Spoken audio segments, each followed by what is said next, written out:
Good morning, afternoon, or evening. Welcome to All Things Social Security. I am Stephanie Joy, the attorney at Joy Disability. Welcome to the channel, and I hope you enjoy the video. Have a great day. Bye-bye.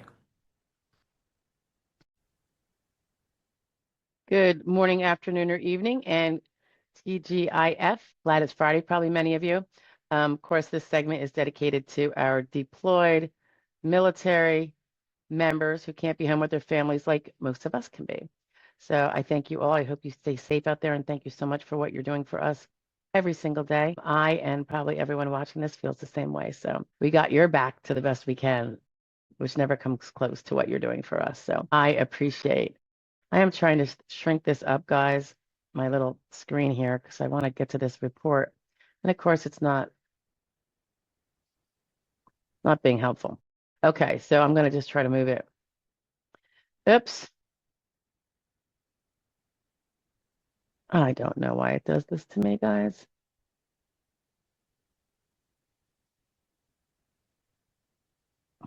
Don't know why. It's really annoying. It gets like big, like it demands to be big. All right. Oh my goodness. No, it's like, I want to be half your screen. No, I don't want you to be my screen. Okay. This one came out. Yes. No, it's today, the 10th. This came out the 8th. So just this week. New Jersey tax preparer sentenced to 144 months in prison. And by the way, you guys know this comes from the Office of Inspector General of the SSA. And it's all about the fraud things that are either fraud against the SSA, fraud using Social Security numbers, and oftentimes the SSA is involved in assisting other agencies catch fraud. So it's this New Jersey tax preparer. So apropos at tax time, isn't it? Sentenced to 144 months. What is that? 12 years in prison for $170 million COVID-19 tax credit scheme. Yikes. And whenever you know there's taxes involved, there's Social Security numbers involved. So let me see. He's guilty. So I'm going to feel free to say his name once I get to it. Yeah. Oof.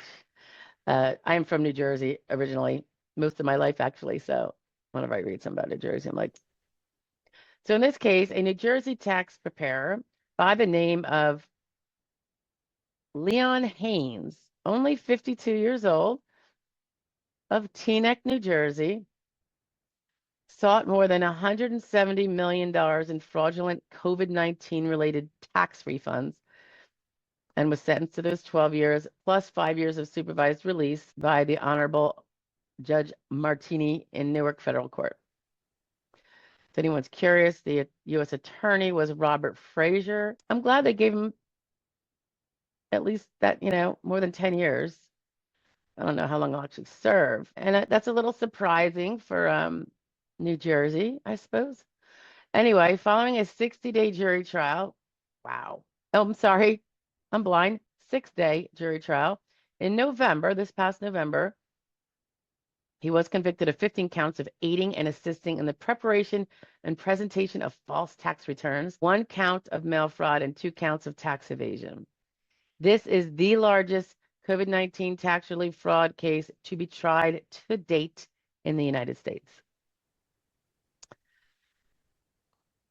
The U.S. Attorney Rob Frazier did make this quote, pandemic relief programs were created to support Americans during a national crisis, but Haynes, a tax preparer entrusted to help people comply with the law, treated those programs as a personal cash machine.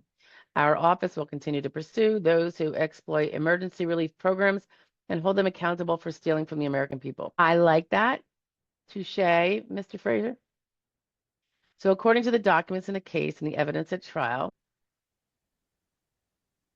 they talk about how Congress authorized, as a result of the COVID-19 pandemic and its economic impact, it authorized an employee retention tax credit. Some of you might remember this, and sick and family leave credit that small businesses could use to help keep their businesses afloat and employees on payroll. I think if you guys recall, I think that was about helping small businesses in particular, I suppose, not lose when they can't pay their employees. It's hard to keep them working for you. They're going to quit, right?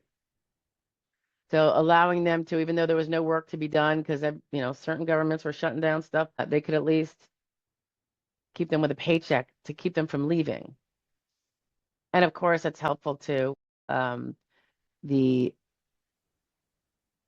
employees who would otherwise have gone for unemployment.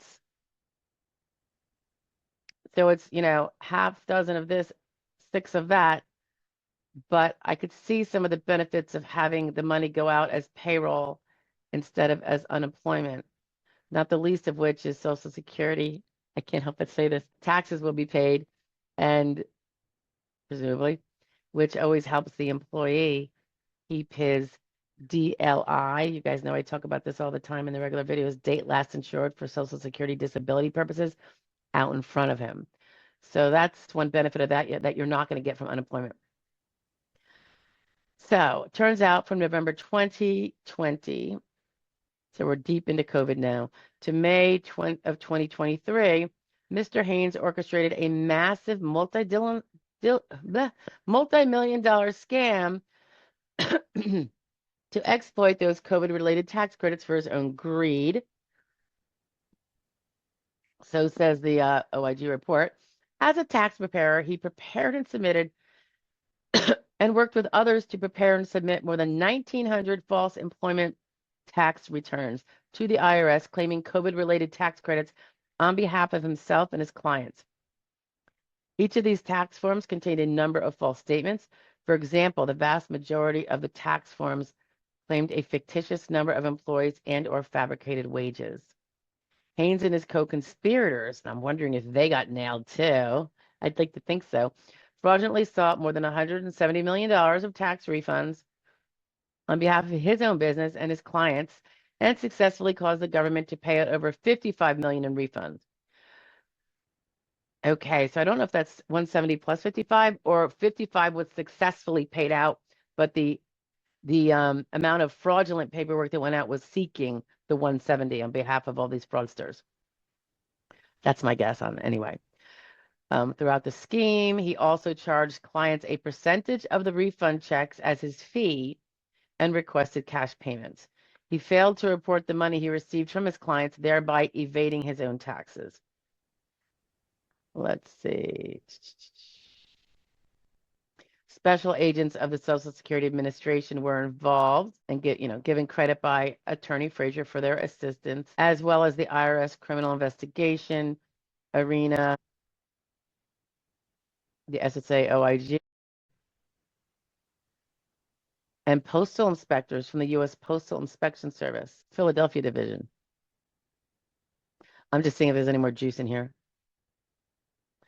The rest of it is really about the Department of Justice and the establishment of that National Fraud Enforcement Division that we have to really crack down on stuff that's been a blind eye has been turned to all these years, therefore depleting many of our programs, including Social Security, disability, and retirement, which is my forte. So anyway, that was interesting, huh, guys? New Jersey, greed. It never stops. I always say, when people say, oh, well, just, if everybody becomes a nicer person, it'll go away. I truly believe that, and science probably backs it up in some way, shape, or form, but it is part of the human element to have a level of greed unless certain things kind of smeared out of our lives. And so because it's kind of natural and not everyone's going to have it, wiped out of their thought processes, you're going to have a percentage of people that will always lie, cheat, and steal. End of story.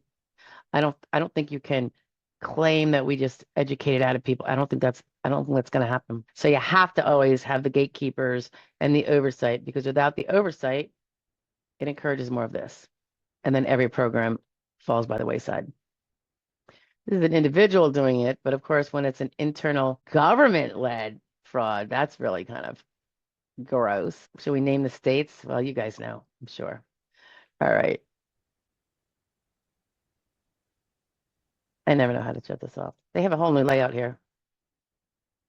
All right. Have a great weekend, guys.